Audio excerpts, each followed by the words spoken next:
So students, it is our second chapter of civics named Federalism. So in previous chapter हमने पढ़ा था power sharing. Power sharing का हमने दो countries के बारे में पढ़ा था, एक था हमारा बेल्जियम और एक था हमारा श्रीलंका। वेयर भी पावर शेयर, मतलब हमने देखा कि पावर शेयर करके हमें कहते हैं फ्लेक्सिबिलिटी मिलती है गवर्नमेंट के अंदर। अगर हम पावर शेयर करते हैं तो फ्लेक्सिबिलिटी होती है to rule the our peoples of the citizen of a country. Okay, तो ऐसे ही हम अपना सेकंड चैप्टर पढ़ते हैं, इसका नाम है फेडरलिज्म। तो फेडरलिज्म सबसे पहले हम देखेंगे मीनिंग क्या है। मीनिंग है, it is a form of government in which power is divided central authority and various constituent units. इसका मतलब यह है कि हमारे ये एक फॉर्म ऑफ गवर्नमेंट है जिसमें हमारी पावर डिवाइड करी गई है डिफरेंट फॉर्म ऑफ यूनिट्स में। मान लीजिए हमारे पास दो सेंट्रल यूनिट्स हैं, एक हमारी यूनियन गवर्नमेंट है, एक हमारी स्टेट गवर्नमेंट है। In India there is a BJP government which is a union government and there is a RLD government and there is a Aam Aadmi party government in Delhi which is a state government, but they are ruling a same territory but a different tier. दोनों power share करते हैं, union territory भी power, मतलब union government भी power share करती है और state government भी पावर शेयर करती है, लेकिन दोनों का काम अलग अलग कैसे है, क्योंकि दोनों को रिवेन्यू भी चाहिए।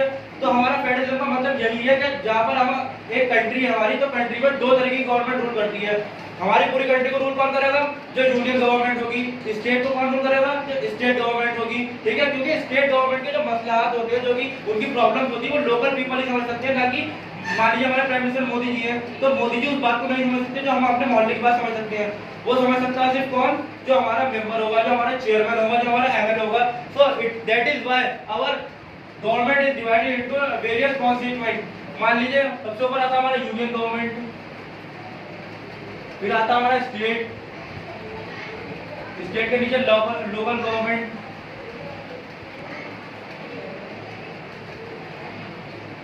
यूनियन गवर्नमेंट होता है हमारा यूनियन लिस्ट पर काम करता है, स्टेट गवर्नमेंट जो स्टेट लेवल पर काम करता है, लोकल गवर्नमेंट जो लोकल लेवल पर काम करता है, जैसे कि एज अ डिस्ट्रिक्ट में जो काम करता है। मान लीजिए अमरोहा में कौन काम कर रहा है? हमारा चेयरमैन शशि जैन है हमारे अमरोहा में, वो काम करती है। ठीक है, और स्टेट गवर्नमेंट हमारे जो स्टेट यूपी में जो हमारा चेयर वो है हमारा चीफ मिनिस्टर, वो योगी आदित्यनाथ है, वो काम करते हैं। यूनियन में हमारे प्राइम मिनिस्टर मोदी जी बैठे, तो वो पूरी कंट्री को, पूरी स्टेट को संभालते हैं। पूरी स्टेट का डाटा उनके पास जाता है, फिर वो जाकर डाटा को सिंप्लीफाइड करते हैं, फिर बजट पास करते हैं। लेकिन रिवेन्यू दोनों का अलग अलग होता है। मान लीजिए इन्हें भी अर्निंग करनी, इन्हें भी अर्निंग करनी, इन्हें भी अर्निंग करनी। स्टेट गवर्नमेंट की अर्निंग के मेथड भी अलग बना दी है, अर्निंग मतलब कैसा अर्निंग मेथड अलग अलग बना दी है। जो भी टैक्स होगा हमारे पास, हम टैक्स किसको देंगे? यूपी गवर्नमेंट को देंगे। यूपी गवर्नमेंट के पास टैक्स जाएगा, वही हमारी टैक्स सिंप्लीफाइड करती है। यूनियन गवर्नमेंट के पास टैक्स नहीं जाएगा। हमारे कॉन्स्टिट्यूशन के अकॉर्डिंग हमारी जो कंट्री है, डेमोक्रेसी है, उसको तीन जगह में बांटा गया है, यूनियन लिस्ट, स्टेट लिस्ट और कॉर्पोरेट लिस्ट। ठीक है, ये हमारा टॉपिक है, खत्म होता है। हमारा टॉपिक दूसरा देखिए, अभी हमने प्रीवियस वीडियो में पढ़ा था about the meaning of federalism. क्या था meaning of federalism? Where two or more governments.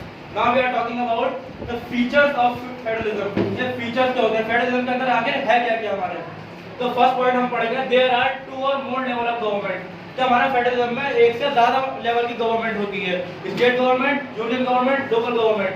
ठीक है, फिर पढ़ते हैं different tears have their own jurisdiction in specific matters.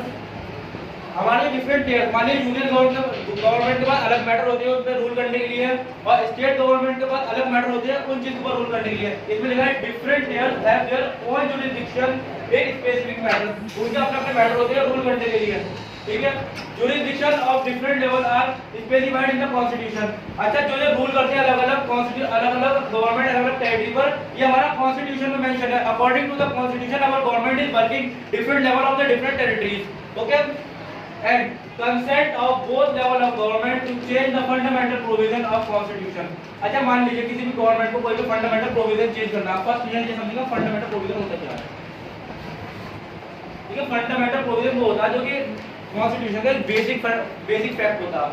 इसके बिना कॉन्स्टिट्यूशन कुछ नहीं है। फंडामेंटल प्रोविजन के बिना कॉन्स्टिट्यूशन है नहीं। मान लीजिए कुछ, जैसे कि अगर हमें चेंज करना है किसी उत्तर प्रदेश में से, जैसे हमारा ये यूपी है, हमें यूपी में से स्टेट निकालनी नहीं, सिखिज्म चाह रहा है कि उनकी एक अलग वो बन जाए स्टेट यूपी में से। ये चीज करने के लिए हमें दोनों गवर्नमेंट का, जो हमारी गवर्नमेंट है स्टेट गवर्नमेंट और लोकल और हमारी यूनियन गवर्नमेंट, कौन सी गवर्नमेंट हमारी, जैसे मान लीजिए यूपी में बीजेपी है, यूनियन में बीजेपी है, तो दोनों की सहमति होनी चाहिए कोई भी फंडामेंटल प्रोविजन चेंज करने के लिए। फंडामेंटल प्रोविजन वो होती है जो आसानी से चेंज होते हैं, जो कॉन्स्टिट्यूशन के बेसिक फंक्शन होता है। जैसे कि हमें कोई लैंग्वेज चेंज करनी है, कोई हमें स्टेट में तो कोई शहर निकालना है दूसरा, हमें कोई फंडामेंटल राइट चेंज करना है, जैसे right to freedom, right to vote, right to equality, right to vote, ये सब अगर हमें चेंज करना है, इमरजेंसी लगानी है हमें, कोई भी चीज अगर हमें चेंज करनी है तो हमें दोनों गवर्नमेंट की सहमति चाहिए, एक तो सेंटर की सहमति चाहिए और एक स्टेट लेवल ऑफ गवर्नमेंट की सहमति चाहिए, ठीक है। Next point, the supreme court act as umpire if dispute arise between different level of government. अच्छा ये बहुत इंपॉर्टेंट चीज है, अगर आप ये समझ लेंगे तो आपको समझ आ जाएगा केवल फेडरलिज्म क्या बोलना चाह रहा है, ठीक है। सुप्रीम कोर्ट जो हमारा सुप्रीम कोर्ट क्या होता है, highest court of India. Nobody can speak in front of supreme court. Supreme court के आगे कोई नहीं बोल सकता। सुप्रीम कोर्ट का सुप्रीम का मतलब ही सुप्रीम होता है, सुप्रीम के आगे कोई नहीं है, ठीक है। सुप्रीम कोर्ट क्या करता है, supreme court act as umpire. Cricket में एम्पायर होते हैं जो फैसले लेते हैं, एम्पायर को उसकी बात माननी पड़ती है क्रिकेटर्स को। तो सुप्रीम कोर्ट क्या करता है, एम्पायर बन जाता है if dispute arise between two different level of government. अगर मान लीजिए वेस्ट बंगाल में टीएमसी की सरकार है और यूनियन में है हमारी बीजेपी की सरकार, अगर इन दोनों के बीच में कोई बात सहमति नहीं हो रही किसी बात को लेकर तो उन्हें कौन सा कानून लेकर आना है, उन्हें कौन सा बिल पास कराना है। अगर इन दोनों के बीच में कोई सहमति नहीं बनने का बिल को लेकर या फाइनेंशियल स्टेबल को लेकर या रेवेन्यू रिसीप्ट को लेकर या टैक्स को लेकर, तो उसमें हेल्प कौन करेगा, सुप्रीम कोर्ट हमारी हेल्प करेगा उसमें। तो सुप्रीम कोर्ट जो फैसला लेगा वही यूनियन गवर्नमेंट को मानना पड़ेगा, वही हमारे स्टेट लेवल ऑफ गवर्नमेंट को मानना पड़ेगा, क्योंकि सुप्रीम कोर्ट सुप्रीम कोर्ट पर ना ही कोई सरकार है ना ही कोई प्रेसिडेंट है, कुछ नहीं है। मेन हमारा सुप्रीम कोर्ट है, जो सुप्रीम कोर्ट कहेगा वही उसको मानना पड़ेगा। अब मैं आपसे पूछूंगा अगर दो सरकारों के बीच में लड़ाई हो रही है तो उसका तो उसे सॉल्व कौन करेगा, उसे सॉल्व करेगा हमारा सुप्रीम कोर्ट। मेन सी बात सुप्रीम कोर्ट है, supreme court will solve the matter between the two parties, ठीक है। Next point, source of revenue for each level of government are clearly specified to ensure its financial autonomy. मैंने आपको previous video में बताया था, ये बताया था कि जो अलग अलग गवर्नमेंट होती है उनकी जो सोर्स ऑफ रेवेन्यू का मतलब होता है, रेवेन्यू का मतलब होता है टैक्स। क्या दोनों की सोर्स के दोनों अपने जो लेवल ऑफ गवर्नमेंट है वो अपने अपने टैक्स जो कलेक्ट कर सकते हैं, अपने जो पैसा इकट्ठा कर सकते हैं अपने यहाँ पर, तो उनके अलग अलग वो है, मतलब अलग अलग चीजें बना रखी है कि आप इधर से पैसा कमाइए, आप इधर से। जैसे पुलिस हमारी यूपी की पुलिस अलग होती है, दिल्ली की पुलिस अलग होती है हमारी। इनका जो सैलरी होगी यूपी गवर्नमेंट देगी, इनकी सैलरी कौन होगी, दिल्ली गवर्नमेंट देगी, ठीक है। अब मान लीजिए कुछ चीजें यूनियन के लिए हमने बचा कर रखी, यूनियन के लिए क्या बचा कर रखा है हमने, यूनियन के लिए बचा कर रखा है हमने army, navy. These are something which are reserved for union government, ठीक है। तो यही सब हमारा है और आपको ये सब समझ रहे हैं फीचर। और हाँ एक चीज और है हमारी, फेडरलिज्म का एक ऑब्जेक्टिव है, फेडरलिज्म हैज एन ऑब्जेक्टिव।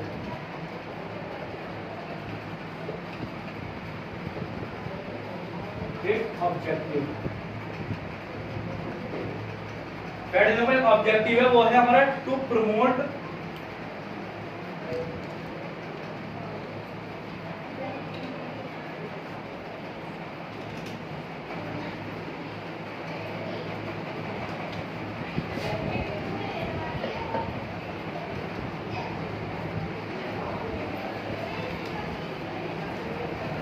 इसका एक ऑब्जेक्टिव एक लक्ष्य ये है कि इसको प्रमोट करना है और सेव करना है, एक तो बचाना है यहाँ की एकता को देश की, और दूसरा पॉइंट उसको प्रमोट करना है, आगे बढ़ाना है कि हमारे जो कंट्री में लैंग्वेज के आधार पर बहुत ज्यादा स्टेट है हमारी बांटी हुई, लैंग्वेज के हिसाब से हमारी तेलंगाना और हमारे गुजरात में हमेशा गुजराती लोग बोलते हैं, गुजराती बोलते हैं, पंजाब में लोग पंजाबी बोलते हैं, कन्नड़ में लोग कन्नड़ लैंग्वेज बोलते हैं, ठीक है। कुछ हमारे हमारे जो कंट्री है उसमें डिफरेंट टाइप ऑफ पीपल लेते हैं, उनकी डिफरेंट हमारी आइडियोलॉजी होती है, डिफरेंट हमारी लैंग्वेज होती है, डिफरेंट कल्चर होता है, but with the help of federalism they promote unity. Federalism की हेल्प से वो यूनिटी प्रमोट करते हैं, मतलब यूनिटी दिखाते हैं, क्योंकि उनका मान लीजिए हमारा गुजरात में गवर्नमेंट है तो गुजरात में जो गवर्नमेंट होगी वहाँ के जो मिनिस्टर होंगे वो गुजराती ही होंगे, ना कि पंजाब के लोग आकर वहाँ पर रूल करेंगे, वो गुजराती ही लोग होंगे, गुजराती बोलते होंगे, तो लोग उनसे सेटिस्फाइड होंगे और अपनी लोकल प्रॉब्लम उनसे शेयर करेंगे। और गुजराती चीफ मिनिस्टर होंगे वो यूनियन गवर्नमेंट को जाकर बताएंगे भाई गुजरात में ये प्रॉब्लम चल रही है। अब आप मान लीजिए तमिलनाडु मान लीजिए, वहाँ पे तमिलनाडु में कोई हमारा हिंदी नहीं बोलता, वहाँ पे बोलते सब कभी नहीं है, तो हम कैसे समझेंगे, यूनियन गवर्नमेंट हिंदी बोल रही है तो वो कैसे समझेगी, तो तमिल के ही लोग वहाँ पर बोलेंगे, तमिल का ही वहाँ पर मिनिस्टर बनेगा, तमिल के ही लोग बताएंगे, इसका मतलब है फेडरलिज्म है। वहाँ पर बीजेपी गवर्नमेंट रूल नहीं करेगी, वहाँ पर कोई भी सरकार जिसको लोग चाहेंगे वो रूल करेंगे। That is called democracy of our country. Democracy and federalism are flexible for the unity of our country. That's it.